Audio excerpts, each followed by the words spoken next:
were thinking that maybe there was still a chance that Paramount Skydance could somehow persuade the WB shareholders to allow the hostile takeover and say no to Netflix after all, yeah, that ain't happening because as of yesterday, for the 8th time, WBD has told Paramount, no. Yet again, another recent offer was declined, which means, come on, I think at this point, it's pretty much guaranteed, confirmed, it's gonna happen.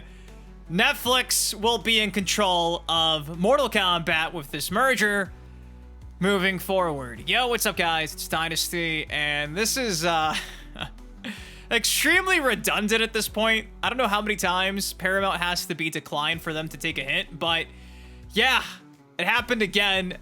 Thankfully, IGN kind of pieced together an article breaking down everything of note as of late, but it's really starting to seem like this Netflix deal, albeit still has to be approved by the government, you know? Could be too OP, too much of a monopoly. If the government approves this deal, I'm scared for the future. Blows my mind how there's a lot of people who think that Netflix is the savior of Mortal Kombat when, again, just a few weeks ago, it was reported that they didn't even take the games into consideration when offering the money they offered for this merger. So we don't even know how this is going to play out. For all we know, once this deal goes through, they start actually selling off some of the studios, lending out some of the IPs. We'll have to see what happens, but at this point in time, given the fact that Netflix is also coming out and saying how they're thinking they're going to keep movies in theaters for like 2 weeks, they're going to kill the movie industry. If that's the case, going to a cinema. But I'm supposed to be convinced that this is a good thing for Mortal Kombat, especially after, again, I have to say it because some of you guys just forget, they didn't even take the WB Games studios and IPs into consideration with their offer, so maybe we'll see a Mortal Kombat Netflix series. It'll probably only last 2 seasons. If it lasts longer than that, they'll probably lose like half the actors because that's kind of just par for the course. It's really tough for me to be excited about this. The only caveat is I'm hoping maybe because Netflix doesn't care so much, they'll let someone else on board to just take control at the helm. And hopefully it's someone that actually loves the franchise. But nonetheless, that's on the agenda for today. Going to be breaking down this 8th decline of Paramount Skydance's offer to WBD. If you guys are excited to hear me talk about this, it does take you a second. Please drop a like on the video. Yeah, I'm spicing things up. Got some Mortal Kombat Fortnite gameplay in the background. I mean, at least I got Sub-Zero, Scorpion, Raiden, and Kitana in a grid-style shooter. This is my version of like a spiritual successor of the grid. That's what I always tell myself when I play this. I mean, come on, Sub-Zero petting a cat. But with that said, let's get into this article that broke, again, this news yesterday afternoon, courtesy of IGN. They came out and shared this.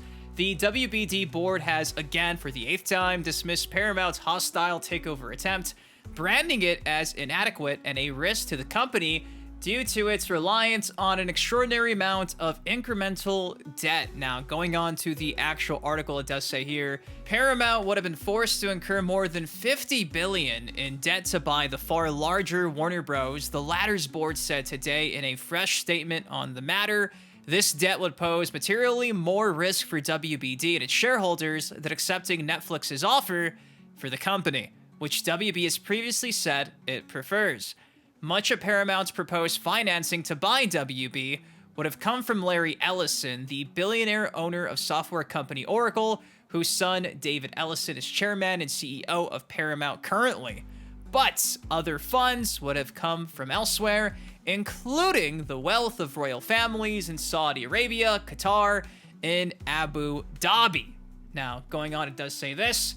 Paramount's offer was for $30 per share, a higher amount than the $27.75 per share that Netflix proposed. But Paramount's offer was also for the full company, while Netflix said it would not buy WB's cable business, which includes CNN and TNT Sports. WB's board previously told shareholders they should reject Paramount's hostile takeover bid in a statement last month.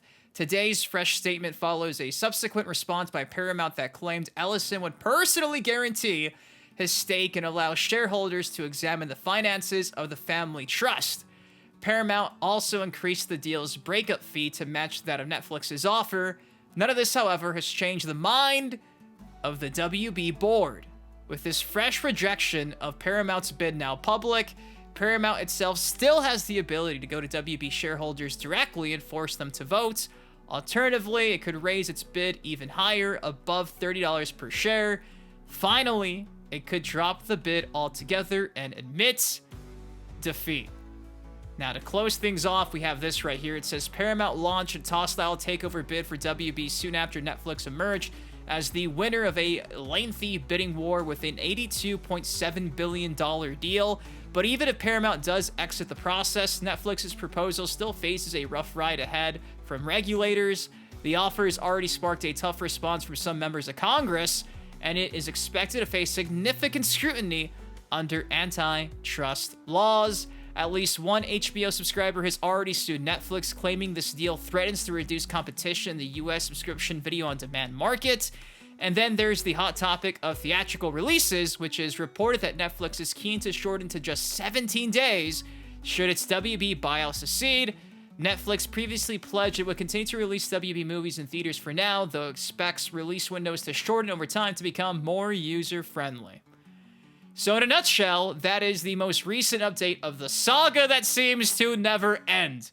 The bidding war is over, but still, Paramount was trying their best, and as of yesterday, things continue to not look good for anybody holding out hope and thinking that maybe, just maybe, the Elder Gods will come in and change the fate of the realms. It ain't happening, guys. It looks like we're stuck with Netflix. And again, I don't mean to be like super negative, but come on, it's Netflix. For some reason, some of you guys really love the idea of Netflix, and I guess it's just because everyone has it, despite, you know, monthly increases, it seems like, in the service. And again, when I kicked off the video saying, like, Netflix was great, like 7 years ago. It's not 7 years ago. All of that to really just say that 2026 is going to be a really weird year for Mortal Kombat. Obviously, recently we had the Game Awards. No big announcement revealed from WB, NetherRealm Studios. Hypothetically, right, it's Injustice 3, Injustice, DCKO, MK versus DC2, whatever it is. I'm convinced it's Injustice 3. I'm assuming, again, I'm just speculating here, that maybe come summertime, if we're lucky, around Summer Game Fest or so, just like we saw back with Mortal Kombat 1, hopefully NetherRealm announces whatever the hell they're cooking. Then we get another 4 or 5 month summer of marketing, very reminiscent to Mortal Kombat 1. Then come the fall, September, October, maybe that's when the game drops in like 8-9 months. You know, that's me wishful thinking here, trying to be optimistic. But again, what a weird time to be a fan of not just even, you know, Mortal Kombat, but WB in general. Like, if you would have told me 10 years ago we'd be in this position, I'd be shocked because, you know, how do you fuck up Rocksteady Games? How do you fuck up NetherRealm Games? Like, MKX was peak. I stand by that. I think MKX should have been the standard moving forward. For what it's worth, looking back now, I still think that Mortal Kombat 11 gameplay is gotta turn your brain into mush. Don't get me started on just having 2 combo strings, then somebody breaking out, and then you're stuck committed to the animation, then you're getting punished after working forever to find an opening. Like, MK11 gameplay, just not for me. However, it was at least a complete game with a bunch of content both online and offline.